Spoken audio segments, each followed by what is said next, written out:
Dear students, welcome back to the session of class 12th physics session. Students, आज के इस session में हम most important questions MCQs and true and false from full syllabus ठीक है करने चाह रहे हैं और these all are very much important questions. इन सभी बच्चों ने ये क्वेश्चन छोड़ के नहीं जाने हैं। ओके और इस वीडियो लेक्चर में आपके 28 प्लस 14 यानी कि कितने हो गए 42 मार्क्स जो है वो कवर हो रहे हैं। ठीक है, जो 18 मार्क्स के 3 मार्क्स के क्वेश्चन थे वो मैंने ऑलरेडी करवा रखे हैं और 10 मार्क्स के जो 5 मार्क्स वाले क्वेश्चन आने हैं ठीक है वो भी हमने ऑलरेडी कर रखे हैं। ठीक है जी, सो आइए आज के फुल सिलेबस के क्वेश्चन करेंगे, मतलब ऑलमोस्ट सारा सिलेबस आपका आज कवर हो जाएगा। ओके, सो सबसे पहले इसमें क्वेश्चन है कि अगर कोई बॉडी रेस्ट पे होती है तो वो फिर क्या प्रोड्यूस करती है। जैसे देखिए, रेस्ट पे बच्चों सिर्फ इलेक्ट्रिक फील्ड प्रोड्यूस होता है।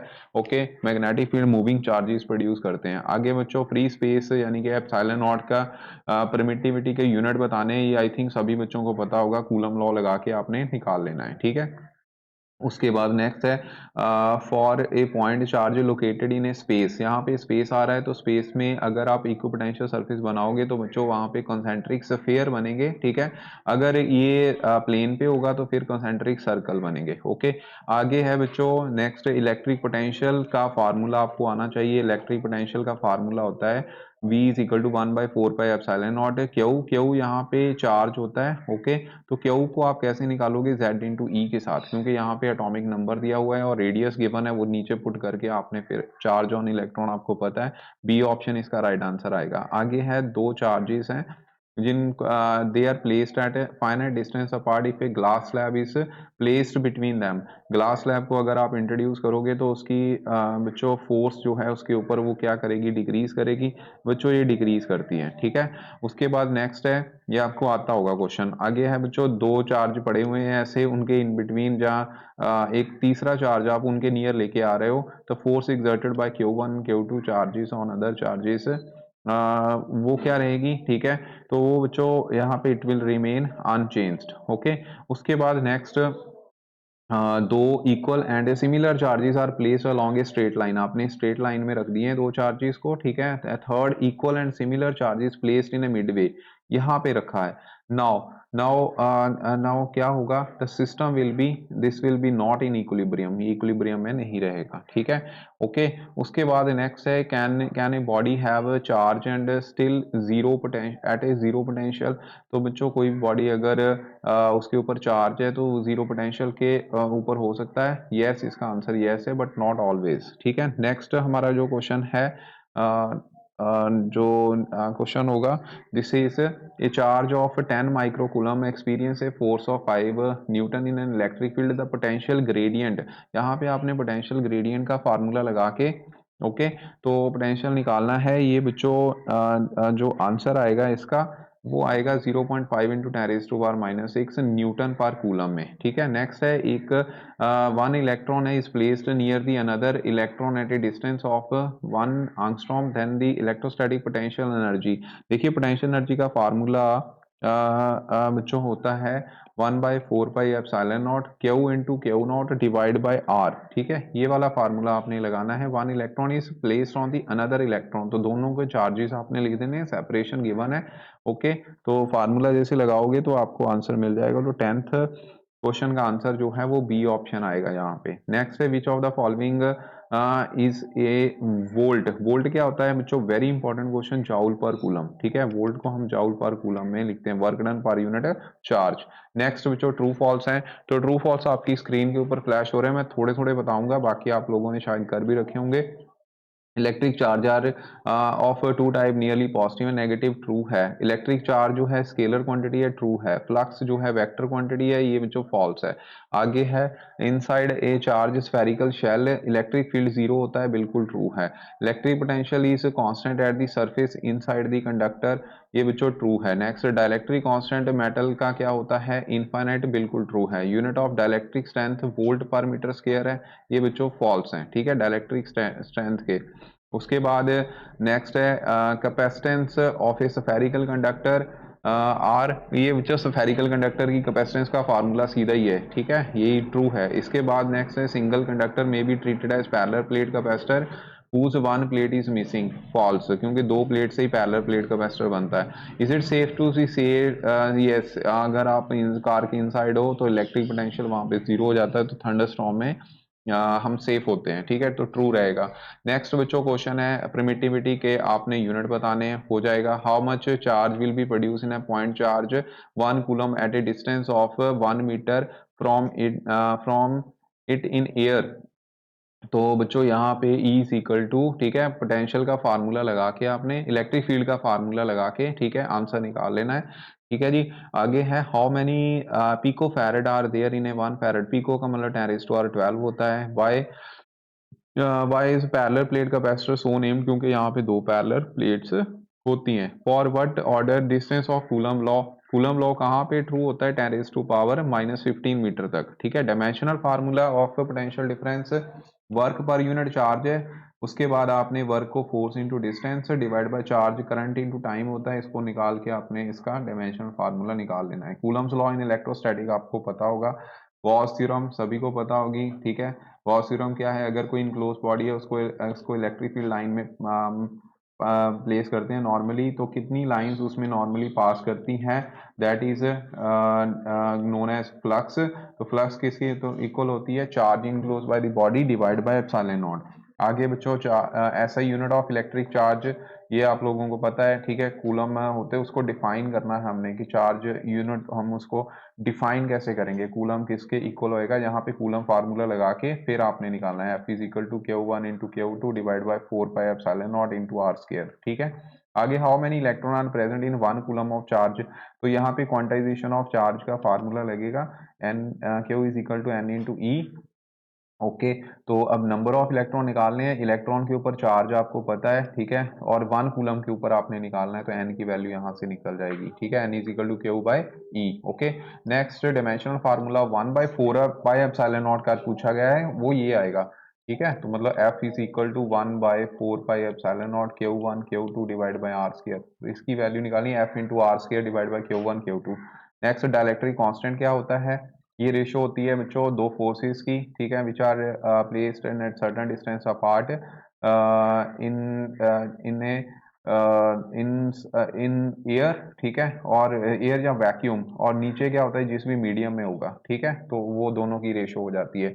आगे बच्चों नेक्स्ट ऐसा ही यूनिट है इंटेंसिटी के कूलम पर, न्यूटन पर कूलम आ गया, वेक्टर क्वांटिटी है, क्वांटाइजेशन ऑफ चार्ज बता दिया आपको एन इंटू ई के इक्वल आएगा, ठीक है, डेफिनेशन आपको आती होगी। नेक्स्ट आपने कूलम को डिफाइन करना है, ये भी हो जाएगा, ठीक है, आपको अब पीछे कर ही लिया हमने, ये वाला क्वेश्चन था, ठीक है, ऊपर इससे पहले वाला ये 13th क्वेश्चन, उसके बाद ये 15th क्वेश्चन जो है उसको डिफाइन ही किया हुआ है, तो यहाँ से पूरा आपको दिखाई दे रहा है कैसे करना है, कूलम लॉ लगा के करना है। नेक्स्ट फ्लक्स का फार्मूला आपको पता है, फ्लक्स की रिलेशन आपको मैंने अभी बताई दी कि ई डॉट टी एस के इक्वल आएगा, ठीक है।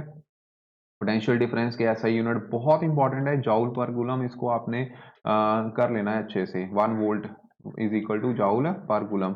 इक्विपोटेंशियल सरफेस क्या होता है, यहाँ पे on every surface potential is same, ये क्वेश्चन आएगा पेपर में। मास और चार्ज में डिफरेंस ये भी कर लेना बच्चों। नेक्स्ट ऐसा यूनिट डाइपोल मोमेंट के क्या होते हैं, डाइपोल मोमेंट के कूलम मीटर आएंगे, क्योंकि dipole moment P is equal to क्या होता है Q इंटू 2a, ठीक है, वेक्टर क्वांटिटी है।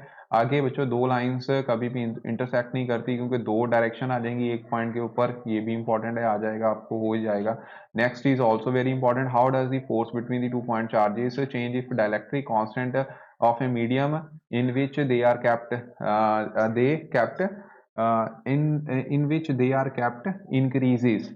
तो बच्चों यहाँ पे क्या होगा, फोर्स जो है वो डिक्रीज करेगी, याद रखना, क्योंकि फोर्स जो है किसी भी मीडियम में वो 1/k के इक्वल आती है, इन डायरेक्ट रिलेशन में आती है, जो भी डायलेक्ट्रिक कांस्टेंट होगा, ठीक है, वो जैसे वाटर है, आपने अगर वाटर दो चार्जेस हैं वो किसी सर्टेन डिस्टेंस पे पड़े हैं, उसको सारा सेटा पानी में डाल दिया, तो पानी का डायलेक्ट्रिक कांस्टेंट 80 होता है, तो फोर्स जो है वो 80 टाइम्स रिड्यूस कर जाती है, इसीलिए आयनिक बॉन्ड जितने भी होते हैं वो सारे डिसॉल्व कर जाते हैं, ठीक है, आयनिक कंपाउंड्स। आगे बच्चों इलेक्ट्रोस्टैटिक शील्डिंग है, ठीक है, स्क्रीनिंग होती है, पता होगा। क्वांटिटी ऑफ जो प्रॉपर्टीज है इलेक्ट्रिक चार्ज की क्वांटाइज्ड होता है, it always be conserved in a physical process, ठीक है। No work is done, very important question, equipotential surface पे बच्चों वर्क डन जो है वो हो जाता है जीरो, क्योंकि इक्विपोटेंशियल पे सरफेस पे जो चेंज इन पोटेंशियल है वो जीरो रहेगा, ठीक है, क्योंकि पोटेंशियल सेम है। आगे इज इलेक्ट्रिक इंटेंसिटी स्केलर और ए वेक्टर क्वांटिटी, तो बच्चों इलेक्ट्रिक फील्ड इंटेंसिटी एक वेक्टर क्वांटिटी होती है, यूनिट मैंने अभी बता ही दी है। ये चार्ज का पोटेंशियल है, पॉजिटिव का आउटसाइड, नेगेटिव का इनसाइड। आगे बच्चों नेक्स्ट है electric potential constant in region, what do you say about the electric field there.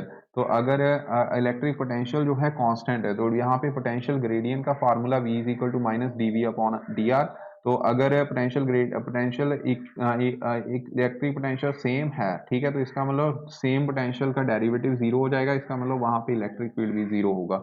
आगे name the properties of charge due to which it differ from the mass, ये बच्चों आप लोगों ने कर लेना है क्वेश्चन, ठीक है। आगे इलेक्ट्रिक फ्लक्स को डिफाइन किया था, ये भी हो जाएगा क्योंकि फटाफट रिवीजन है तो ऐसे ही होती है। तो आगे बच्चों ये इक्विपोटेंशियल सरफेस आपने ड्रॉ करना है, एक नेगेटिव चार्ज का है, ठीक है, ऐसे पॉजिटिव चार्ज का भी आप कर दोगे। ये एक यूनिफॉर्म फील्ड आप शो कर रहे हो, ठीक है, ऐसे पेपर में आएंगे, पेपर में क्वेश्चन, ओके, ड्रॉ करने। आगे बच्चों कौन कौन से फैक्टर है यहाँ पे, कैपेसिटेंस डिपेंड करती है, कैपेसिटेंस का फार्मूला क्या है, देखिए एप्सिलॉन इनटू के इनटू ए अपॉन डी। तो यहाँ पे डाइलेक्ट्रिक मीडियम के डायरेक्ट रिलेशन में आ गया, एरिया के डायरेक्ट रिलेशन में, डी जो सेपरेशन है प्लेट में उसके इनवर्स रिलेशन में आ गया, ठीक है। आगे determine the capacitance of A parallel plate capacitor. तो बच्चों ये question capacitance of parallel plate capacitor का निकालना है, यही फार्मूला आएगा यहाँ पे, ये वाली वैल्यू कि आप लिखना है लिख लो, नहीं लिखना तो भी कोई बात नहीं, ठीक है। तो अब ये वाला सारा रिलेशन आएगा, इसमें डिराइव करना होता है, ठीक है, ये आता होगा, मैं डिराइव नहीं कराऊंगा यहाँ पे क्योंकि रिवीजन है। तो आगे है define the electric line of force. Electric line of forces क्या होती है, जो अगर पॉजिटिव चार्ज है उसको फ्री कर दिया जाए मूव करने के लिए, वो कौन से पाथ फॉलो करेगा, that is known as electric line of force, okay. आगे है write the four properties of electric line of force. ये बच्चों पॉजिटिव चार्ज से ओरिजिनेट करते हुए नेगेटिव चार्ज की तरफ जाती है, ठीक है। तो ऐसे दो लाइंस कभी भी इंटरसेक्ट नहीं करती, लेटरल प्रेशर एक्सर्ट करते हैं, कुछ भी लिख लो यहाँ पे, ठीक है। उसके बाद जो आएगा इसमें दो पॉजिटिव चार्जेस के कारण electric line of forces repulsive आएंगी, अट्रैक्टिव आएंगी नेगेटिव चार्ज के कारण, नेगेटिव दोनों नेगेटिव है, ठीक है, पॉजिटिव नेगेटिव के कारण अट्रैक्टिव और सेम चार्जेस जो है रिपल्सिव नेचर में आएंगे। नेक्स्ट सेकंड यूनिट आ गया ratio of drift velocity to the thermal velocity of electron in a conductor is. Drift velocity और थर्मल वेलोसिटी की जो रेशियो है बच्चों, यहाँ पे ये 10⁻⁻10 में जाएगी, ठीक है, 10⁻⁻10 में रहती है, ओके। नेक्स्ट बच्चों when an current I is made to flow in a wire of radius R, drift velocity VD if the same current is passed through the wire of radius 2r। अगर आप radius 2r कर दो, double कर दो, ठीक है, तो क्या होगा। तो बच्चों यहाँ पे आपने रिलेशन याद रखना, I is equal to V D, ठीक है, V D into N into A into E, क्योंकि यहाँ पे ड्रिफ्ट वेलोसिटी का एरिया के साथ रिलेशन आ रहा है, क्योंकि एरिया रेडियस के साथ रिलेटेड होता है, तो V D is inversely proportional to area here. अगर आप एरिया यहाँ पे डबल मतलब रेडियस डबल कर दोगे तो एरिया किसके इक्वल होता है, 4 पाई, सॉरी पाई आर स्केयर। तो आर का स्केयर किया तो यहाँ पे 4 पाई आर स्केयर बन गया, ठीक है। तो इसका मतलब 4 टाइम्स होगा, ठीक है जी। तो नीचे 4 टाइम आएगा, तो 4 टाइम्स ये मतलब ड्रिफ्ट वेलोसिटी जो न्यू ड्रिफ्ट वेलोसिटी होगी वो 4 टाइम्स कम हो जाएगी। आगे है कि एक हीटर है, उस हीटर में आपने क्या किया है, एक कॉयल है, कॉयल को दो पार्ट में कट कर दिया। अब सिंपल एक वायर के साथ आप सिंपल इतनी वायर के साथ कितनी हीट हीटर जो है प्रोड्यूस करेगा। तो बच्चों हीटिंग का फार्मूला होता है हीट, क्योंकि यहाँ पे पोटेंशियल सेम है, ठीक है, तो ये फार्मूला रहेगा, एक V H is equal to I square R T भी होता है, यहाँ पे V square T upon R लिखोगे। तो अब लेंथ चेंज कर गई, रेजिस्टेंस डिक्रीज कर गई, अगर रेजिस्टेंस डिक्रीज कर गई, ठीक है, रेजिस्टेंस अगर डिक्रीज करेगी, नीचे वाला फैक्टर डिक्रीज करेगा, ऊपर वाला इंक्रीज करेगा, तो हीट डबल हो जाएगी, ठीक है, क्योंकि डायरेक्ट रिलेशन में है, स्केयर नहीं है, आर स्केयर नहीं है, अकेला आर है, तो इसका मतलब वो क्या हो गया, डबल हो गया, ठीक है। तो ऐसे ही ये क्वेश्चन करना है। आगे है राइट वायर ऑफ रेजिस्टिविटी। अगर आप रेजिस्टिविटी जो है, अगर आप वायर को स्ट्रेच कर दोगे तो स्ट्रेच करने से डबल लेंथ कर दी, डबल लेंथ करने से रेजिस्टेंस चेंज करता है बच्चों, ठीक है, रेजिस्टेंस जो है वो डबल से 4 टाइम हो जाएगा, ट्रिपल से 9 टाइम हो जाएगा, लेकिन जो रेजिस्टिविटी है वो सेम रहती है, ठीक है। उसके बाद speed at which the current travel in a conductor nearly, ये बच्चों स्पीड ऑफ लाइट के साथ, ठीक है। Resistivity of wire depend upon the material. Okay, last में बच्चों ये है कि पैरेलल कॉम्बिनेशन में सेल को रखा है तो इफेक्टिव ईएमएफ जो है कितनी होगी, वो ई के बराबर ही आएगी, ठीक है। ये थोड़ा सा एन कनेक्टेड इन पैरेलल, इसमें ई अपॉन एन है आई थिंक, आप एक बार देख लेना, मुझे थोड़ा सा डाउट लग रहा है, ठीक है। तो ये सेवंथ क्वेश्चन को चेक कर लेना। उसके बाद नेक्स्ट ट्रू फॉल्स है, ठीक है। ट्रू फॉल्स में ज़्यादा जो होते हैं, मैं ज़्यादा इंपॉर्टेंट जो है वो देख लेता हूँ। Electric current is made at a rate of flow of charge through the conductor, एक पता ही है इलेक्ट्रिक करंट की वैल्यू है, ट्रू आएगा। आगे बच्चों नेक्स्ट जो है electric current both magnitude direction vector quantity है, फॉल्स है, ठीक है। थर्मल वेलोसिटी ऑफ इलेक्ट्रॉन 10⁻⁵ होती है, थर्ड का ये ट्रू होगा। Next Kirchhoff law is used to analysis the electric circuit, ये बच्चों ट्रू है, ठीक है। उसके बाद नेक्स्ट है for alloys the value of temperature coefficient is very high, तो बच्चों ये फॉल्स होता है, ठीक है। ये क्वेश्चन आया हुआ है। Unit of thermal coefficient of resistance जो है पर डिग्री सेल्सियस होते हैं, 6 का बच्चों आंसर जो है बिल्कुल ट्रू है, ठीक है। Next reciprocal of resistance is known as conductance, true है। Wheatstone bridge is most sensitive and resistance of 4 fish warms are different order, अगर डिफरेंट ऑर्डर में रहेंगी तो फिर ये बच्चों फॉल्स आएगा। Kirchhoff second law is hold for a closed circuit, close circle के लिए होता है, ये बच्चों ट्रू है, ठीक है। For metallic conductor electrical resistivity decreases with rise in temperature, electrical resistivity पूछा गया है, resistivity temperature dependent, resistivity decrease करती है यहाँ पे लिखा है, ठीक है। तो रेजिस्टिविटी बच्चों टेम्परेचर बढ़ने से इंक्रीज करती है, ना कि डिक्रीज। आइए अब बड़े क्वेश्चन करते हैं। Out of metal and alloy which one has greater value of temperature coefficient of resistance, बच्चों अलॉय का ज्यादा होता है, ठीक है। when electric current is passed through the metallic conductor heat is produced, उसके कारण क्या होता है, क्योंकि जो इलेक्ट्रॉन के साथ जो कर्नल्स होते हैं पॉजिटिव कर्नल्स, वो भी मेटल्स में वाइब्रेट करना शुरू कर जाते हैं, जिसकी वजह से टेम्परेचर बढ़ने से रेजिस्टेंस जो है जो हीट जो है वो ज़्यादा प्रोड्यूस करती है, क्योंकि हीट एक्चुअल में क्या है, रेजिस्टेंस के डायरेक्ट रिलेशन में आता है। तो टेम्परेचर बढ़ने से रेजिस्टेंस बढ़ता है, रेजिस्टेंस बढ़ने से हीट एनर्जी भी ज़्यादा रिलीज करेगी। आगे टोस्टर है जो कि ज़्यादा हीट प्रोड्यूस कर रहा है, then light bulb connected in parallel to source of EMF which has the greater resistance and why light bulb has more resistance than toaster, ठीक है। लाइट के बल्ब की जो रेजिस्टेंस है वो ज़्यादा होती है, तो मोर current will be flow through the toaster and more heat is produce in it, the potential difference is same in both cases. Okay, important question है जी। आगे differentiate between ohmic and non ohmic resistance हो जाएगा, ठीक है। आगे है बच्चों बता दी unit of potential and current, ये भी आपको आते होंगे, ये सारे क्वेश्चन इजी हैं, ठीक है, आराम से हो जाने, इसमें कोई दिक्कत वाली बात नहीं है। तो रेजिस्टेंस टेम्परेचर बढ़ने से कैसे इंक्रीज करती है, वाइब्रेट करने शुरू कर जाते हैं कर्नल्स जो इलेक्ट्रॉन के मोशन को रोकते हैं, तो मेटल के केस में रेजिस्टेंस इंक्रीज करती है, ठीक है। सेमीकंडक्टर में रेजिस्टेंस जो है वो डिक्रीज करती है, और अलॉय के केस में बच्चों टेम्परेचर बढ़ने से रेजिस्टेंस बढ़ती है, ठीक है। With temperature is very small, resistance increase करेगी लेकिन वो थोड़ी कम होगी, ठीक है। ग्राफिकल रिप्रेजेंटेशन इसकी आपको पता होगी। सुपर कंडक्टर में या सेमीकंडक्टर में ऐसे एक्सपोनेंशियल पावर के केस में आता है, ठीक है। एंड मेटल में सीधी ऐसे रिलेशन आता है, ओके जी।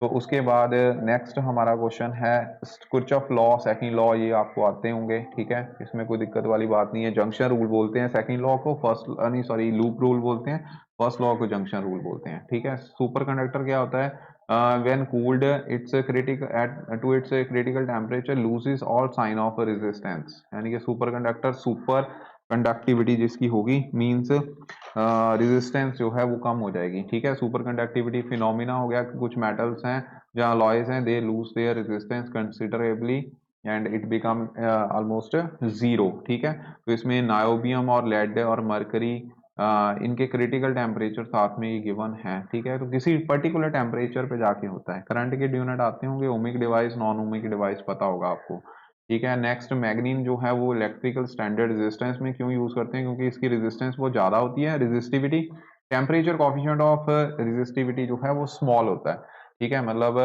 जो चेंज इन रेजिस्टेंस है विद चेंज इन टाइम वो क्या है, कम रहता है, ठीक है। थर्मिस्टर्स क्या होते हैं, high highly temperature sensitive devices, its resistance change very much with change in temperature.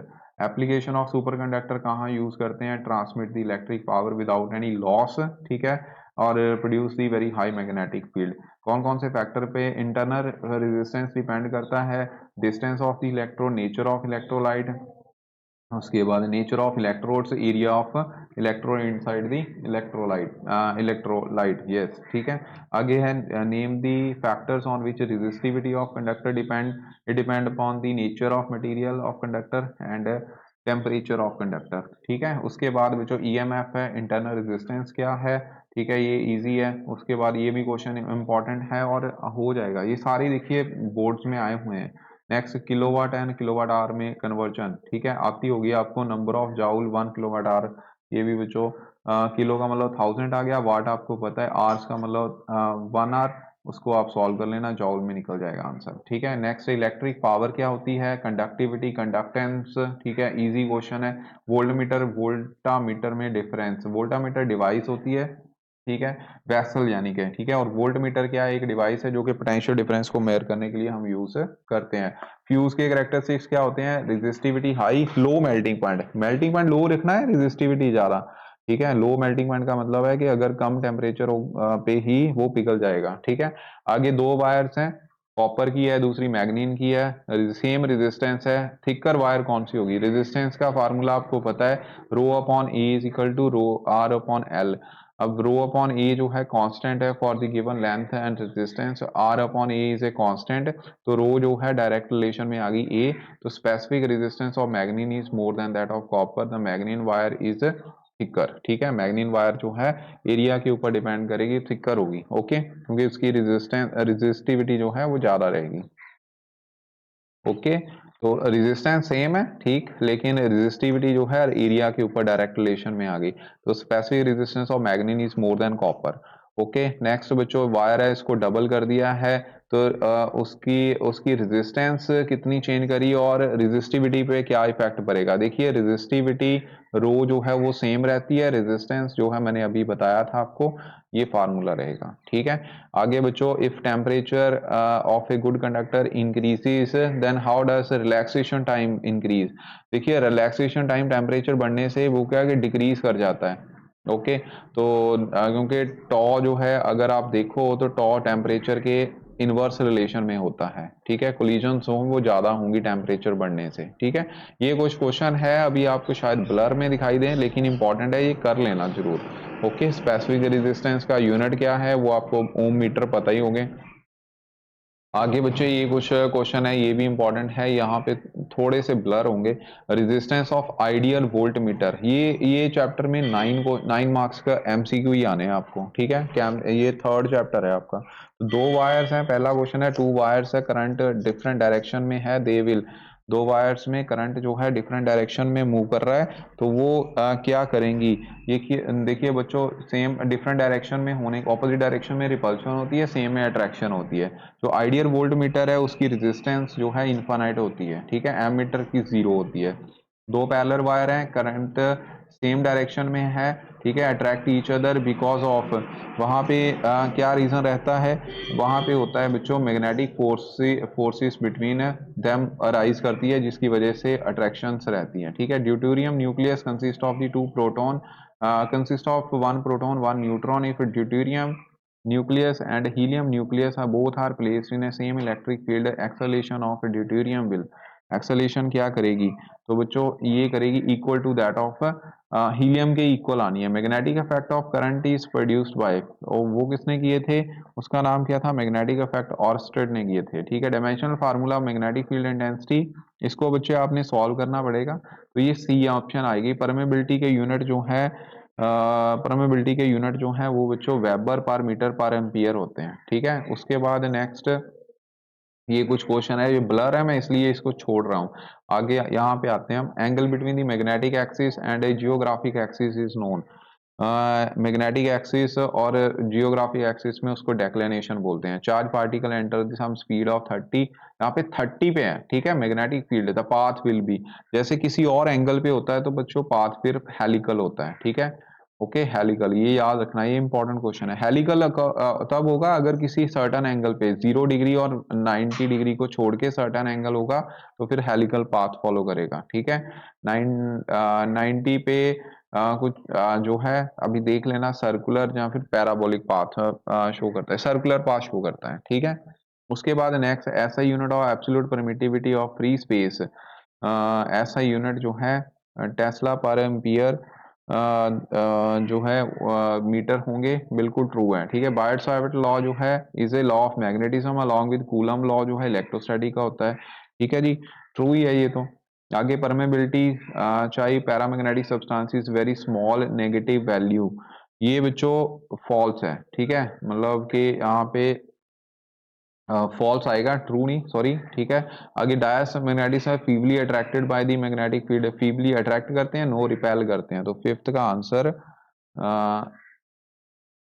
Answer week paramagnetic, यहाँ पे ट्रू फीबली अट्रैक्ट, अट्रैक्ट नहीं रिपेल करते हैं, तो फॉल्स आएगा, ठीक है। उसके बाद नेक्स्ट है सिक्स्थ क्वेश्चन क्या है, Ampere circular law is a law of electromagnetism while Biot Savart law is a law of magnetism, ये बच्चों ट्रू है, ठीक है। आगे magnetic field due to the current carrying a straight conductor is can not have the cylindrical symmetry, तो इसका answer जो है वो आएगा बच्चों फॉल्स, ठीक है। उसके बाद नेक्स्ट हमारे पास ये मैग्नेटिक डेक्लिनेशन है, ये आपको पता ही होगा, ठीक है। डीमेरिट्स ऑफ टेंजेंट गैल्वेनोमीटर, एक तो particular setting is required every time, ठीक है। Current is not proportional to deflection, instrument is बल्कि, ओके, कुछ भी लिख दो, इनमें चारों में से दो लिख दो तो भी नंबर मिल जाएंगे। बार मैग्नेट की प्रॉपर्टीज हैं आपको पता होंगी, इजी है।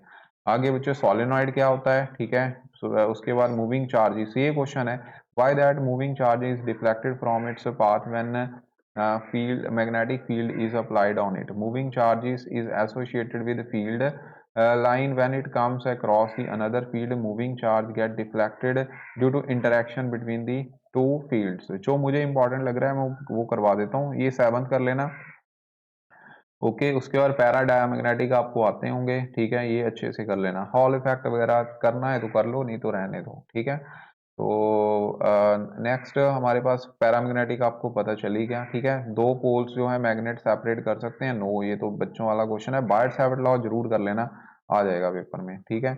आगे मैग्नेटिक लॉरेंट्ज फोर्स का फार्मूला, ठीक है। मैग्नेटिक लॉरेंट्ज फोर्स, अकेला लॉरेंट्ज फोर्स और मैग्नेटिक लॉरेंट्ज फोर्स में फर्क है, ठीक है। तो मैग्नेटिक लॉरेंट्ज फोर्स में मैग्नेटिक फील्ड वाली बी के बी वाला फार्मूला लगा के निकालना है, ओके। तो अब ये वाला क्वेश्चन है जो है मैग्नेटिक लॉरेंट्ज फोर्स, आगे ये क्वेश्चन भी है कि अगर यूनिफॉर्म मैग्नेटिक फील्ड में कितनी फोर्स लगेगी, तो यूनिफॉर्म मैग्नेटिक फील्ड में बच्चों देखिए स्टेशनरी चार्ज है, फॉर स्टेशनरी चार्ज है, एक minute, how much force will be experience by the charge in uniform magnetic field, uniform magnetic field में बॉडी चार्ज पार्टिकल मूव नहीं करेगा तो फोर्स भी जीरो हो जाएगी, ओके। बी की वैल्यू, अगर यूनिफॉर्म फील्ड है, वेरिंग फील्ड होता है, तभी इलेक्ट्रिक जो भी चार्ज पार्टिकल है मूव करते हैं, ठीक है।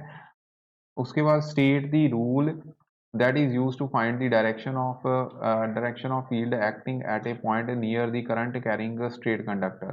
तो यहाँ पे बच्चों हम राइट हैंड थंब रूल लगाएंगे, right down the expression for Lorentz force of charge particle, ये आ गया लॉरेंट्ज फोर्स, इसमें इलेक्ट्रिक फोर्स और मैग्नेटिक फोर्स दोनों ही आएंगी, ठीक है। मूविंग कॉइल गैल्वेनोमीटर का प्रिंसिपल यही है कि अगर आप करंट कैरिंग कंडक्टर को मैग्नेटिक फील्ड में रखते हो तो it will experience a torque, ठीक है। Current sensitivity theta upon I का फार्मूला होता है, ठीक है जी। फ्लेमिंग लेफ्ट हैंड रूल आपको आता होगा। शंट एक स्मॉल रेजिस्टेंस होती है जो गैल्वेनोमीटर के साथ हम लगाते हैं, ठीक है। उसको लो रेजिस्टेंस डिवाइस है जो कि पैरेलल में लगती है गैल्वेनोमीटर के साथ, ठीक है, पैरेलल में। और आगे है यूनिट ऑफ ऐसा यूनिट इसके क्या होंगे, ओम ही रहेंगे। एम्पियर सर्कुलर लॉ आपको आता ही है, ठीक है। उसके बाद एमीटर वोल्ट मीटर, ये भी पता होगा। ऐसी मैग्नेटिक फील्ड भी कभी भी क्रॉस नहीं करती एक दूसरे को। फ्लक्स आपको मैग्नेटिक फ्लक्स जैसे इलेक्ट्रिक फ्लक्स ही वैसे मैग्नेटिक फ्लक्स है, okay. Declination angle, neutral point, ठीक है जी, ये क्वेश्चन अच्छे से कर लेना जी। आगे what happen when diamagnetic substance is placed in varying magnetic field, अगर वीकली मैग्नेटाइज मतलब डायमैग्नेटिक सब्सटेंस जो है they get weakly magnetize in opposite to the direction of magnetizing field, ठीक है। क्यूरी टेम्परेचर क्या होता है, सॉरी क्यूरी लॉ है, यहाँ पे क्यूरी लॉ है the it state that magnetic susceptibility of paramagnetic material is inversely proportional to the absolute temperature, ठीक है। आगे write one property of ferromagnetic substances, ये तो हो जाएगा। डायमैग्नेटिक सब्सटेंसेस की प्रॉपर्टीज, ठीक है, अच्छे से कर लेना जी, ओके। उसके बाद बच्चों गैल्वेनोमीटर को एमीटर में कैसे कन्वर्ट करोगे, शंट को पैरेलल में लगा दो, ठीक है, शंट को गैल्वेनोमीटर के साथ पैरेलल में लगा दो, ओके। रेडियल मैग्नेटिक फील्ड की प्रॉपर्टीज क्या है, ताकि मैक्सिमम टॉर्क लगे, टॉर्क यहाँ पे मैक्सिमम होना चाहिए, इतना ही लिख दो, इतने नंबर मिल जाने आपको, इंपॉर्टेंट क्वेश्चन है ये भी, ठीक है। आगे बच्चों, under what condition force acting on A charge moving through a uniform magnetic field is maximum, जब बी और बी जो है परपेंडिकुलर डायरेक्शन में होंगे, ठीक है। क्रॉस प्रोडक्ट आ गया ना, क्रॉस में परपेंडिकुलर डायरेक्शन में। Why should be ammeter has low resistance, क्योंकि इसको हम सीरीज में लगाते हैं, ठीक है। वोल्टमीटर हमेशा पैरेलल में लगता है। आगे बच्चों नेक्स्ट चैप्टर ईएमआई आ गया, इलेक्ट्रिक फ्लक्स वाला। तो इलेक्ट्रोमैग्नेटिक इंडक्शन जो है, यहाँ पे one induce the one EMF in A coil independent of, किसके इंडिपेंडेंट रहेगी बच्चों इसका आंसर आना है रेजिस्टेंस ऑफ कॉइल। आगे बच्चों एक क्वेश्चन है कि 2 मीटर वायर है जो कि 1 मीटर स्पीड के साथ मूव कर रही है परपेंडिकुलर टू मैग्नेटाइजिंग फील्ड, जिसकी इंटेंसिटी गिवन है यहाँ पे, और मैग्नेटिक फील्ड की वैल्यू गिवन है। ईएमएफ आपने निकालना है, तो ईएमएफ का फार्मूला वी इंटू एल, ये वाला फार्मूला लगाना है। यहाँ पे 0.5 पुट कर देना है, यहाँ पे 1 पुट कर दो, यहाँ पे 2 पुट कर दो, तो आंसर आएगा 0.5 इंटू 2 1 बन गया, सी ऑप्शन आएगी आंसर में, ठीक है। आगे है कि एक सोलेनॉइड है, 2000 टर्न्स है, wound over length of 0.3 metre, area of cross section जो है 1.2 इंटू 10⁻³ है, around it central part 300 turns is wound, if initial current is of 2 ampere is reversed in 0.25 second, induced EMF कितना होगा। बच्चों देखो, बोलना और करना बहुत टाइम लगता है, ठीक है, तो इसीलिए मैं बोल के करवा रहा हूँ। इसमें फार्मूला ये लगेगा, और इसको आपने फिर modify μ1 into n1 n2, okay, a into D I upon D T divide by L, ये फार्मूला पूरा लगना है। यहाँ पे 4 पाई इंटू 10⁻⁻7 वैल्यू पुट कर देनी है, ओके। आगे n1 जो है 2000 है, n2 जो है 300 है आई थिंक, ठीक है, 300 ही थी ना, हाँ 300 है, ठीक है, डिवाइड बाई एल कितना था 0.30। आगे आपके पास एरिया आ गया, एरिया कितना है, एरिया ऑफ क्रॉस सेक्शन 1.2। अभी आपने सारी वैल्यू यहाँ पे ऊपर लिखनी है, मैं यहाँ ले देता हूँ, ऊपर लिखना है, ऊपर वाली साइड है 1.2 इंटू 10⁻⁻, कितनी है -3, ठीक है।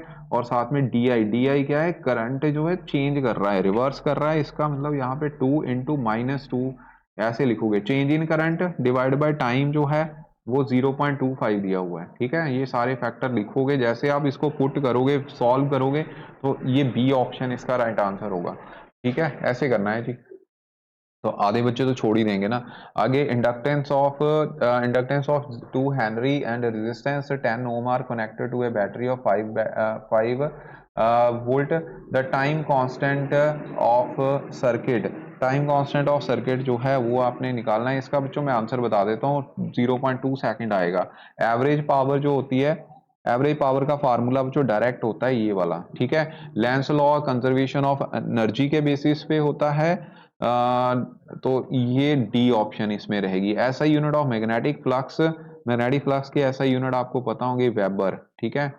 उसके बाद coefficient solenoid of N turns, coefficient of self inductance varies, कैसे वेरी करता है, इसके लिए बच्चों एन स्क्वायर के डायरेक्ट रिलेशन में रहता है, ठीक है। आगे न्यूमेरिकल है, न्यूमेरिकल का आंसर मैं बता देता हूँ, 1 सेकंड आएगा, आप निकाल लेना इसको अब, ठीक है। Next, minimum and maximum value of power factor respectively, minimum and maximum, important question है ये, 0 एंड 1 होता है, ठीक है, minimum 0 and maximum 1, okay. In AC circuit maximum value of A voltage 423 volt, the effective voltage कितनी होगी, वो बच्चों 300 रहेगी, ठीक है। तो अब नेक्स्ट न्यूमेरिक जो ट्रू फॉल्स है, इसमें सबसे पहले तो ऐसा यूनिट ऑफ वेबर, ये तो अच्छे से कर लो ना, ट्रू, ठीक है। उसके बाद जो फर्स्ट वाला है, number of magnetic line of forces crossing a surface normally is called magnetic flux linked with the surface, तो ये भी बच्चों ट्रू है, ठीक है। Lenz law can not be used to find the direction of induced current, तो ये बच्चों फॉल्स हो गया, ठीक है, कैन नॉट आ गया ना। Mutual inductance between two coil is maximum when one coil is bound over another, ये बच्चों ट्रू होगा, ठीक है। Next, current whose magnitude changes with change in time and direction reverses periodically is called direct current, false है, ये इसी बोलते हैं इसको। ऐसा unit of mutual inductance is henry, true है ये, ठीक है। उसके बाद नेक्स्ट बच्चों फॉल्स आएगा। उसके बाद लास्ट में जो 8th क्वेश्चन है ये आएगा ट्रू, ठीक है। Self inductance of a straight conductor जो है वो कितनी होती है, 0, ठीक है। उसके बाद नेक्स्ट बच्चों लेंस लॉ, अब आपको पता है लेंस लॉ क्या होता है, जो इंड्यूस्ड ईएमएफ प्रोड्यूस होगी वो इस तरीके से प्रोड्यूस होती है, वो जिसके कारण प्रोड्यूस हो रही है उसको अपोज करता है। फ्लेमिंग राइट हैंड रूल आपको पता है, इसमें FBI रखना है, FBI, ठीक है। तो अब नेक्स्ट है base cause the induced EMF change in magnetic flux के कारण रहता है। मैग्नेटिक फ्लक्स को क्या होती है, ये भी डेफिनेशन आपको पता है, number of magnetic line of forces passing through the given surface held normally, ठीक है। मैग्नेटिक इलेक्ट्रोमैग्नेटिक इंडक्शन भी पता होगा, ये फिनोमिना है जिसके कारण इंड्यूस्ड ईएमएफ प्रोड्यूस होती है। सेल्फ इंडक्टेंस को हम इनर्शिया ऑफ इलेक्ट्रिसिटी के बोलते हैं, क्योंकि ये प्रोसेस है जिसके कारण अपोजिंग ईएमएफ प्रोड्यूस होती है due to change in flux linked with the coil, then effect of the self inductance in an electric circuit is similar to inertia of motion, so it is called as electric inertia or inertia of electricity. Explain why resistance of coil is usually double bounded. Double bounded क्यों होती है, क्योंकि यहाँ पे inductive effect को minimise करना होता है, ठीक है। नेक्स्ट सेल्फ इंडक्टेंस, ये अभी आपको बता ही दिया, हमने डिफाइन भी करना है, 1 हेनरी यूनिट डिफाइन करने हैं, ठीक है, तो डिफाइन कर ही दोगे आप। अब नेक्स्ट म्यूचुअल इंडक्टेंस भी पता है, 2 कॉइल को आप नेबली कॉइल करते हो, ठीक है, तो एक कॉइल में जो है फ्लक्स चेंज करते हो, दूसरे में उसका इफेक्ट आता है। Transformer can not be used to set up DC voltage, क्योंकि यहाँ पे वेरिएशन होनी चाहिए फ्लक्स की, ठीक है, सेकेंडरी कॉइल में, तो जो variation in magnetic flux in a secondary coil of transformer can not be produced by using the DC voltage, ठीक है, तो induced EMF can not be produced in it. तो इम्पीडेंस ऑफ एलसीआर सर्किट, जो combination of opposition opposed by LCR, ठीक है, is called as impedance, Z के साथ represent करते हैं। रेजोनेंस फ्रीक्वेंसी भी अच्छे से कर लेना, ये वो फ्रीक्वेंसी है at the series in the LCR circuit admit the maximum current, ठीक है, जो कि मैक्सिमम करंट ड्रॉ करती है, ठीक है। आगे है why 220 AC voltage more dangerous than 220 DC, तो बच्चों पीक वैल्यू आप इसको निकाल लो, ठीक है। तो अगर DC यूज करते हो तो उसकी पीक वैल्यू 220 ही रहेगी, इसकी बढ़ जाती है पीक वैल्यू, क्योंकि ये ऐसे ऐसे एवरेज वैल्यू होती है और पीक वैल्यू फिर वहां से निकलती है, फार्मूला ये लगा के, ठीक है। उसके RMS value is having the peak value, RMS root mean square value को बोलते हैं। आगे why is there no power consumption for an ideal inductor, तो ये बच्चों यहाँ पे करंट और वोल्टेज जो है उनका डिफरेंस 90 डिग्री का होता है, ठीक है, तो cos 90 जीरो हो जाता है, इसका मतलब पावर जो है वो जीरो रहेगी, ठीक है। आगे ये वाला क्वेश्चन, ठीक है, EMF और मैग्नेटिक फ्लक्स वाला, ये ऊपर वाले भी देख लेना एक बार, ठीक। उसके बाद नेक्स्ट बच्चों ये पावर फैक्टर, ठीक है, जनरेटर आपको पता ही है, एक्सप्रेशन ये भी हमने डराइव किया था, जो 3 मार्क्स वाले क्वेश्चन थे। Name the various losses in transformer, ठीक है, ये क्वेश्चन कर लेना। Hysteresis loop, iron iron loss, ठीक है, ये सारे इसी में आते हैं। ये शार्पनेस, ठीक है, ये वाला क्वेश्चन जो है ये आप लोग देख लेना एक बार, ओके, तो करने कर लो, नहीं करने छोड़ भी सकते हैं। आगे बच्चों नेक्स्ट हमारा चैप्टर है एक्स रेस व डिस्कवर्ड बाय रोएंजन, बच्चों इसका नाम है, ठीक है, जिसने डिस्कवर करी थी। Electric charge in uniform motion produces, अब इलेक्ट्रिक चार्ज जब यूनिफॉर्म मोशन में होता है तो वो जो इलेक्ट्रिक फील्ड मैग्नेटिक फील्ड दोनों प्रोड्यूस करेगा। Radio waves of constant amplitude can be generated with, किसके कारण जनरेट कर सकते हैं बच्चों, oscillator. Which of the following represent the infrared wave length, infrared का बच्चों ये रीजन आपको ना अब याद रखना पड़ेगा, ये 10⁻⁻⁴ सेंटीमीटर होता है। In electromagnetic wave average energy density associated with the electric field, बच्चों इसका आंसर ये रहेगा ए ऑप्शन, ठीक है। X rays can not be used for radar purpose, radar purpose के लिए क्यों नहीं यूज करते हैं, क्योंकि ये रिफ्लेक्ट कर जाती हैं बाय द टारगेट, ठीक है। बिकॉज दे आर नॉट, ठीक है, दे आर नॉट, क्योंकि रिफ्लेक्ट नहीं करती हैं एक्चुअली, ठीक है, मैं वही सोच रहा हूँ, रिफ्लेक्ट नहीं करती हैं। अगर रिफ्लेक्ट नहीं करेंगी तो फिर वो रिसीवर रिसीव कैसे करेगा। X rays are not used for the radar purpose, ये क्वेश्चन हो ही गया, ठीक है, तो they do not get reflected by the target. Concept of displacement current was produced by, displacement current को किसने किया था बच्चों, मरकॉनी, ठीक है, मरकॉनी इसका नाम है। मरकॉनी नहीं बच्चों, हर्ट्स था मुझे लगता है, ठीक है, मरकॉनी का तो मुझे याद नहीं, आई थिंक ये हर्ट्स है। हर्ट्स होना चाहिए कि मैक्स, सॉरी डिस्प्लेसमेंट करंट है ये, हर्ट्स भी नहीं, हर्ट्स नहीं है तो चलो एक्सपेरिमेंट, ये बच्चों मैक्सवेल है, ठीक है, 7th का आएगा Maxwell. Okay, next, which one has the longest longest wavelength, longest wavelength इसमें किसकी होगी बच्चों, ये ए ऑप्शन आएगा, रेडियो वेव्स, ठीक है। उसके बाद नेक्स्ट है, next is amplitude of electric and magnetic field related related to related to each other, ठीक है, तो 9th का आंसर जो है वो रहेगा बी ऑप्शन, ठीक है, ये रिलेशन है, आपने याद रखना। Which rays are not not the portion of electromagnetic spectrum, X alpha rays है ये, ठीक है, अल्फा रेज आएगा यहाँ पे। ओके, तो 10th का सी है, frequency of visible light is of order, इसका आंसर आना है बच्चों 10⁻⁵ earth atmosphere, ozone layer lies, ozone layer कहाँ लाई करती है, ये बच्चों लाइज करती है स्ट्रेटोस्फेयर में, ठीक है। Speed of electromagnetic waves is independent of, यहाँ पे आएगा इंटेंसिटी, ठीक है, इंडिपेंडेंट होती है किसके, इंटेंसिटी के। Next, displacement current is due to the time rate of change in the electric flux in some part of electric current, तो बच्चों ये ट्रू है। आगे है displacement current cannot produce magnetic field, तो बच्चों ये फॉल्स है। आगे direction of propagation of electromagnetic wave is given by, this is true. Next बच्चों ट्रांसवर्स नेचर होती है, this is again true. 5th question जो है ये फॉल्स रहेगा, क्योंकि ऑप्टिकल इफेक्ट जो है उसके लिए रिस्पॉन्सिबल होती है, फॉल्स है। नेक्स्ट है, X rays can undergo C reflection, refraction and polarization, तो बच्चों ये ट्रू है, ठीक है। Infrared can not affect the photographic plate, infrared rays, एक मिनट जरा, 6th क्वेश्चन जो था, फिफ्थ हमने कर लिया ना, इसका आना था फॉल्स, ठीक है, इसका ट्रू हो गया।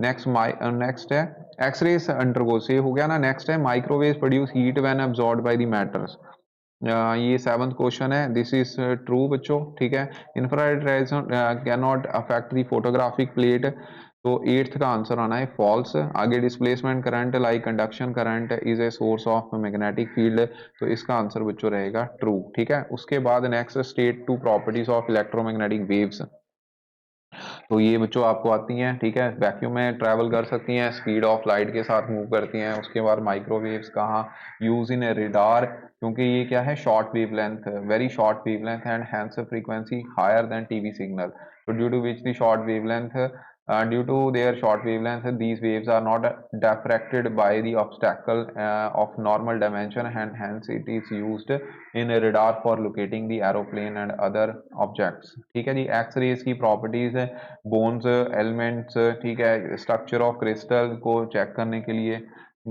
View the structure of tooth, ठीक है, सभी में यूज करते हैं। इंफ्रारेड रेडिएशन की एप्लीकेशन क्या है, ये बच्चों स्ट्रक्चर ऑफ मॉलिक्यूल को यूज करने के लिए या वार्मथ देने के लिए, element of planet of earth, planet plants या प्लैनेट कोई भी, उसको हीट अप, जैसे अर्थ है, अर्थ प्लैनेट ही है, तो वहाँ पे जितने प्लांट्स हैं उनको हीट अप करने के लिए, जिसको हम ग्रीन हाउस इफेक्ट बोल देते हैं। आगे है, why small zone layer on top stratosphere is crucial for human survival, आपको पता है यहाँ पे यूवी रेज जो है इसको प्रोटेक्ट करने का काम चलता है, ठीक है, फैक्ट्री है। ओके, तो why can light travel in a vacuum whereas sound can not, light waves जो है ईएमएफ वेव है जिनको मीडियम की जरूरत नहीं पड़ती। ओके, आगे बच्चों ये वाला रिलेशन याद रखना स्पीड ऑफ लाइट का, ठीक है, म्यू नॉट एप्सिलॉन नॉट आपको पता है, this is very much important. Maxwell की मॉडिफिकेशन एम्पियर सर्कुलर लॉ की, इसमें बच्चों जो करंट है, ठीक है, वो आ जाएगा, ठीक है, दोनों को एडिशन फैक्टर में आता है ये रिलेशन। आगे, what is plane polarized light EMF waves, जिनमें मैग्नेटिक फील्ड जो है, मैग्नेटिक फील्ड वेक्टर और जहाँ इलेक्ट्रिक फील्ड वेक्टर सारे एक ही डायरेक्शन में प्रोपिगेट करेंगे। डिस्प्लेसमेंट करंट आपको पता होगा, फर्स्ट ही क्वेश्चन है ये, ठीक है। उसके बाद बच्चों नेक्स्ट हमारे पास ये न्यूमेरिकल है, लैम्डा की वैल्यू फाइंड आउट करी है, इजी है, ये भी आप कर सकते हो। Radio waves diffract pronouncedly around the building while light waves do not, ठीक है। इसका रीजन क्या रहता है, इसका रीजन है for diffraction to takes place size of the obstacle should be of order of wavelength on the incident radiation. Radio waves have wavelength of few metres and hence comparable to the size of the building, ठीक है। तो ये बच्चों read कर लो, ठीक है, easy है, पीछे वाले जैसा क्वेश्चन था वैसा ही है, ठीक है। Do all current carrying conductor emit the electromagnetic waves, तो बच्चों यहाँ पे आंसर आना है नो, ठीक है, इसको पढ़ लेना। आगे ground waves and sky waves में डिफरेंशिएशन है, ठीक है। ग्राउंड वेव्स हैं, साउंड वेव्स में क्या होता है। आगे बच्चों मून के ऊपर क्योंकि ग्रेविटी नहीं है, सरफेस टेम्परेचर के कारण, ये दो कारण है, वहाँ पे कोई एटमॉस्फेयर नहीं है, ठीक है। आगे बच्चों न्यूमेरिकल है, जो रिलेशन हमने किया वेवलेंथ का, ठीक है, वेलोसिटी के साथ, और ई और बी का relation with velocity of light, okay. आगे बच्चों what do you understand by magnetic field, ये तो आता ही होगा। Four properties of EMF waves आपने बतानी है, ठीक है। ये सारा, ये सबसे ज्यादा इंपॉर्टेंट क्वेश्चन है इस चैप्टर में से, ठीक है, आएगा पेपर में। ईएमएफ वेव्स की, इलेक्ट्रोमैग्नेटिक वेव्स, क्योंकि इसमें electric field vector and magnetic field vector दोनों 90 डिग्री पे चलते हैं, ठीक है। ट्रांसवर्स नेचर होती है, वेलोसिटी ऑफ लाइट के साथ ही मूव करते हैं, कर लेना, ये आएगा पेपर में। Application of ultraviolet rays, UV rays हम कहाँ यूज करते हैं, ठीक है, ये आप देख लो। माइक्रोवेव्स के यूजेस, ओके, इजी है, ठीक है जी।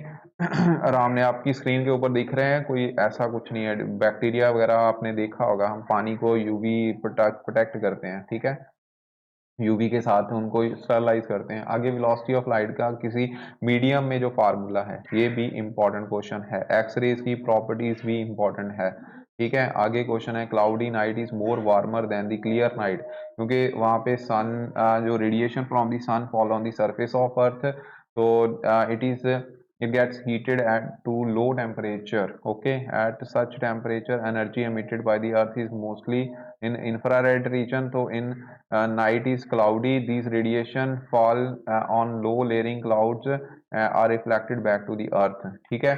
So they keep the earth warm, okay, in night। वो नाइट में जो क्लाउडी नाइट है वो क्या वार्म करती है, रिफ्लेक्शन हो जाती है, ठीक है, सिंपल सी बात है। तो आगे टू यूजेस ऑफ माइक्रोवेव्स, ठीक है, माइक्रोवेव्स के यूजेस है। History of EMF waves in, ये बच्चों देख लेना इसको, ठीक है।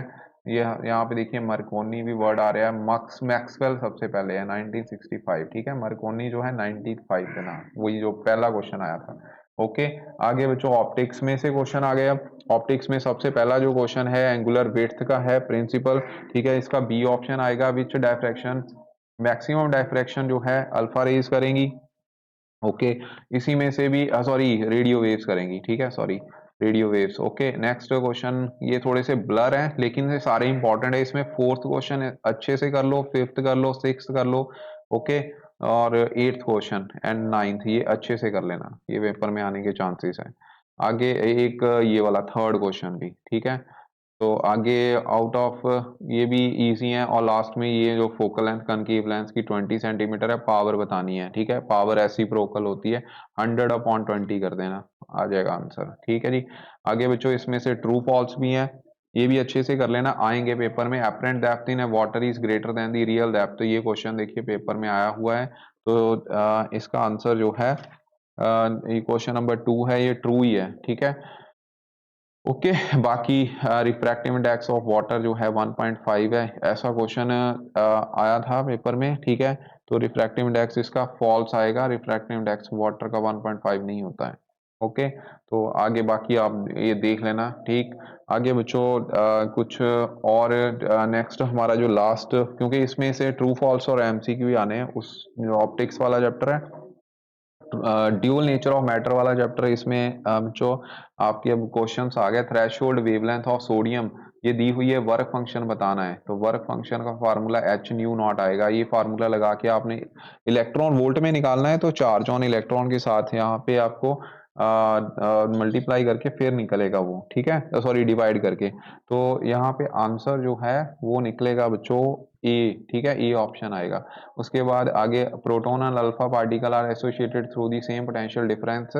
इसमें डी ब्रोगली वेवलेंथ जो है रेशो पूछी गई है, तो lambda is equal to H upon M B, ठीक है, डी ब्रोगली का फार्मूला है। अब ये आपने फार्मूला लगा के, ठीक है, मास ऑफ प्रोटोन और अल्फा पार्टिकल वो पता होना चाहिए। ओके, तो वहां से डी ब्रोगली वेवलेंथ की आपको रिलेशन पूछा गया है। ओके, तो बाकी और सेम पोटेंशियल है ना, पोटेंशियल का दूसरा फार्मूला भी जो पोटेंशियल वाला है उसके साथ भी आप निकाल सकते हो। ओके, उसके साथ भी निकल जाएगा वो, अभी हम करते हैं। मास क्योंकि एनर्जी सेम पोटेंशियल डिफरेंस पे है, यहाँ पे पोटेंशियल सेम आ रहा है, तो वेवलेंथ का फार्मूला एक 12.24 डिवाइड बाय वी, ये वाला फार्मूला भी लग सकता है। ये पर लगेगा कैसे, ये नहीं, इसके साथ नहीं आएगा। एक मिनट, ये अल्फा क्योंकि मास के ऊपर है ना, तो मास रिलेशन आएगा यहाँ पे। मास रिलेशन लग के फिर ही निकलना है ये न्यूमेरिकल। अब मैं फटाफट करवा रहा हूँ, इसीलिए ये शायद ये वाला भी लगा सकते हो आप फार्मूला। तो मैंने कौन सा, यहाँ पे मैंने सॉल्व तो करे नहीं है, मेरे पास जैसे ही मटेरियल आया मैंने करने की कोशिश करी है। ये है बच्चों, ठीक है, तो इसको यहाँ पे सेम पोटेंशियल डिफरेंस, तो एनर्जी सेम एनर्जी आप लगा के मास के इनवर्स रिलेशन में आ जाएगा। तो आंसर अब मुझे देखना पड़ेगा बच्चों, ठीक है, आप देख लेना इसको।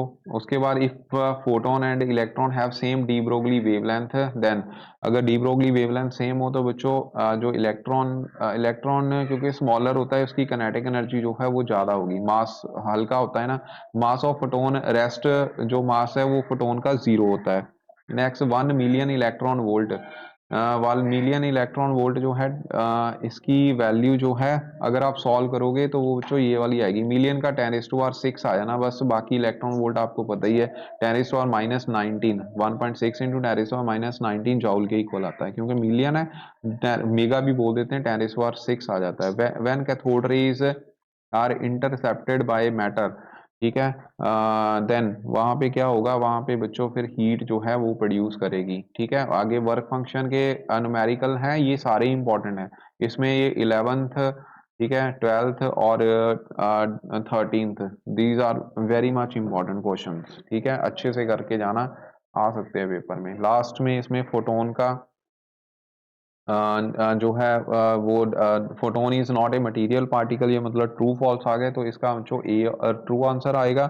उसके बाद नेक्स्ट जो होगा वो है फॉल्स, ठीक है, वेव नेचर को क्योंकि पार्टिकल नेचर को डेमोन्स्ट्रेट करता है फोटो इलेक्ट्रिक इफेक्ट।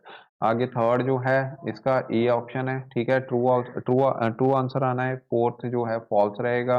नेक्स्ट बच्चे जो है वो ट्रू रहेगा answer, de Broglie wave wave are matter waves, ठीक है, ये इसका आंसर सिक्स का बच्चों अगेन ट्रू है। De Broglie wave and wave EM waves are same, electromagnetic waves जो है सेम होती है, नो, ठीक है।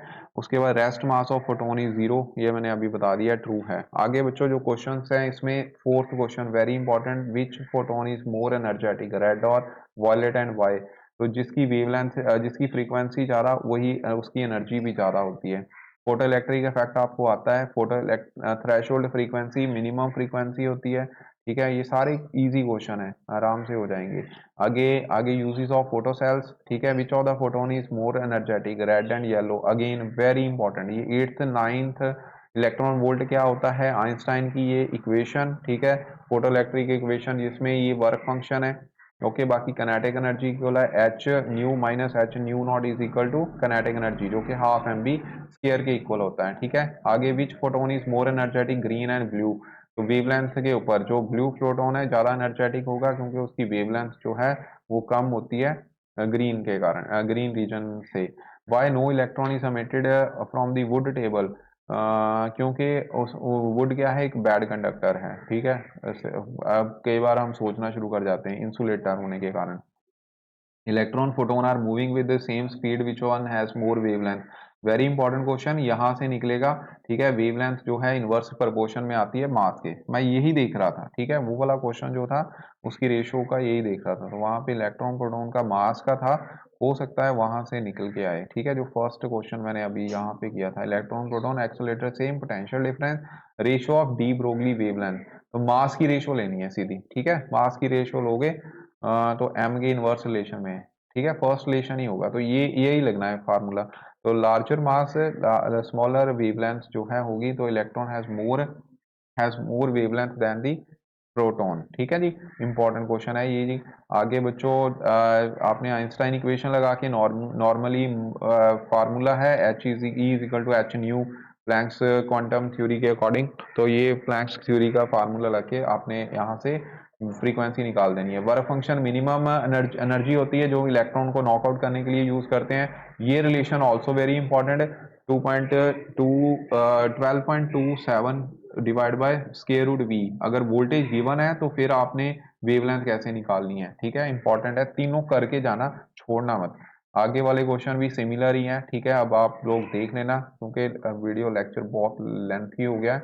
आगे बच्चों आइंस्टाइन के फोटो इलेक्ट्रिक इक्वेशन एमिशन के loss of photo electric emission है, वेरी इंपॉर्टेंट, ठीक है, this is again very important question, आएगा पेपर में, आने के चांसेस होते हैं। ये वाला क्वेश्चन है स्टेट लॉज ऑफ, ठीक है, तो वेलोसिटी ऑफ इमिटेड इलेक्ट्रॉन, ये आपने किए होंगे, आपको आते ही होंगे, कोई ऐसे इशू वाली बात नहीं है, ठीक है।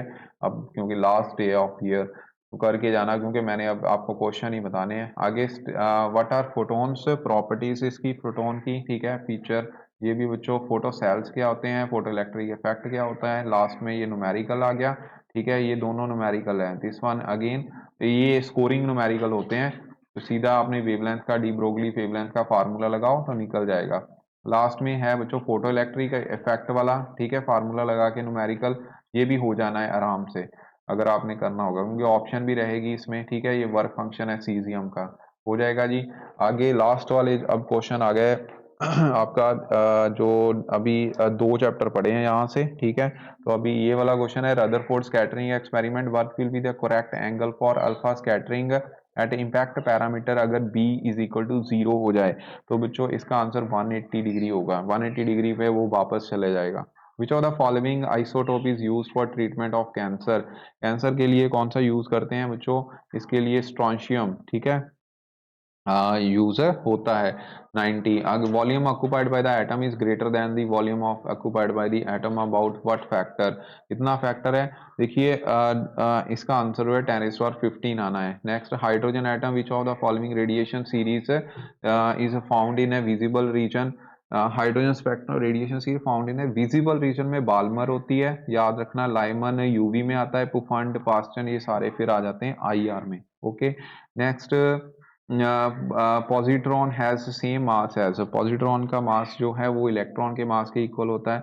यहाँ पे बच्चों एनर्जी एमिटेड पार्टिकल जो है वो कौन सा होगा, ठीक है, एक हाइड्रोजन हाइड्रोजन ड्यूटेरियम के साथ रिएक्ट कर रहा है, तो इसमें बच्चों अल्फा पार्टिकल्स जो है वो जनरेट करेंगे। आगे following nuclear reaction x stands for, यहाँ पे एक्स क्या होगा, बीटा पार्टिकल्स निकल रहे हैं, ठीक है, तो आपको पूछा गया है कि जो एक्स एटम क्या होगा, वो न्यूट्रिनो होना है, न्यूट्रिनो, ठीक है, एक्स न्यूट्रिनो होगा क्योंकि बीटा पार्टिकल्स यहाँ पे आ गए। आगे वाला जो ये 4 हाफ टाइम में कितना रह जाएगा, ये सिंपल सा है, 6% इसका आंसर आएगा, ठीक है। उसके बाद नेक्स्ट बच्चों इसके ट्रू फॉल्स हैं, ये भी अब आप लोगों ने देख लेने, इसमें आप देख लो जितने भी, इसमें सबसे पहले तो ये वाला जरूर करके जाना ना, एटॉमिक मास यूनिट किसके इक्वल होता है, ठीक है, क्योंकि केमिस्ट्री रिलेटेड है, ये आप कर ही लोगे। Distance of closest approach gives the estimate of the size of nucleus, ठीक है, साइज ऑफ न्यूक्लियस का देता है, बच्चों बिल्कुल ट्रू है, ठीक है। आगे बच्चों ये थोड़े से क्वेश्चन है इसके, अब आप लोग कर लेना जितने भी ये मतलब कि हैं क्वेश्चंस, जो आइसोटोन, आइसोबार, आइसो, ठीक है, उसके बाद रेडिएशन को अरेंज करो, इनकी एनर्जी की penetrating power, penetration power gamma rays की सबसे ज्यादा होगी, बीटा की उससे कम, अल्फा की, अल्फा हैवी होते हैं, ओके, ठीक है, ये क्वेश्चन जरूर कर लो।